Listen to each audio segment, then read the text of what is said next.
এখন আপনারা দেখবেন জ্যোতির রান্নাঘর। আজ আমি আমার রান্নাঘরে বানাবো দেখুন ইভিনিং টাইমের একটা স্ন্যাক্স, যার জন্য এখানে আমার মা কিছুটা পরিমাণে বেসন গুলে নিয়েছে আর নিয়েছে এখানে আলু। দেখুন আলুটা একটু ডুমো ডুমো সাইজের করে নিয়েছে। দেখুন এই যে এইবারে আলুটার মধ্যে মা একটু সামান্য নুন মাখিয়ে দেবে। দেখুন ঠিক এইটুকু পরিমাণে এতে নুন দিয়ে দেবে। আপনারা দেখতে থাকুন। আপনারা হয়তো অনেকে অনেক সময় অন্য রকমভাবে দেখেছেন, এইভাবেও একটু দেখুন কেমন লাগে করে খেতে।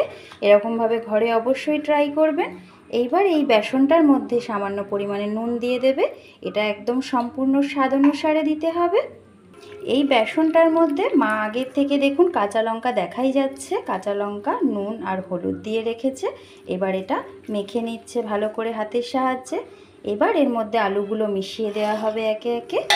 দেখুন আপনারা অনেকেই অনেক সময় আলুর চপ হয়তো খেয়েছেন আলু সেদ্ধ করে। এটা আমরা সম্পূর্ণ একটু অন্যরকমভাবে করব, কাঁচা আলু দিয়ে করব। আর ইনস্ট্যান্ট ঘরে বা কেউ আসলে পরে খুব তাড়াতাড়ি এটা রেডি করে নেওয়া যায়। মেখে নিয়ে এবার আমরা 5 থেকে 7 মিনিট পরে ফিরে আসছি, রেখে দেব।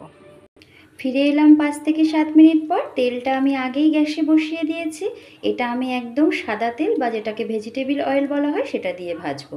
এইবার হাতের সাহায্যে ঠিক এই রকম একটু ডুমো ডুমো মতন করে দিয়ে দিতে হবে। দেখুন যেভাবে মা দিচ্ছে ঠিক এইভাবেই আপনারা দিতে পারেন। এইভাবে করে দিলে পরে ঘরে বাচ্চারা ভীষণ এটা ভালো খাবে এবং বাইরে থেকে না এনে আমরা ঘরে হাইজিন মেনটেন করেও খেতে পারি। দেখুন ঠিক এইভাবে সবগুলো আমি এতে সাজিয়ে দেব।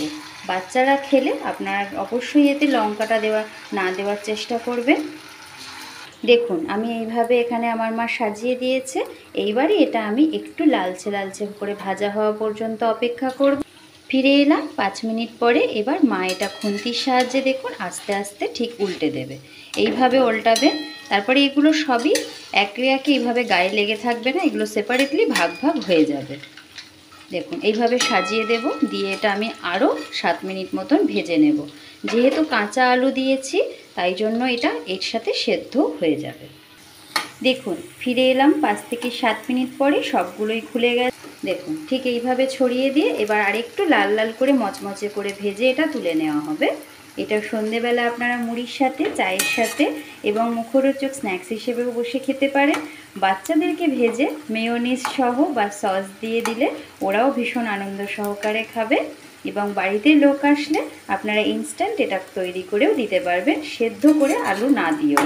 কাঁচা আলু দিয়েও এত সহজে এত সুন্দর একটা স্ন্যাক্স তৈরি করা যায়।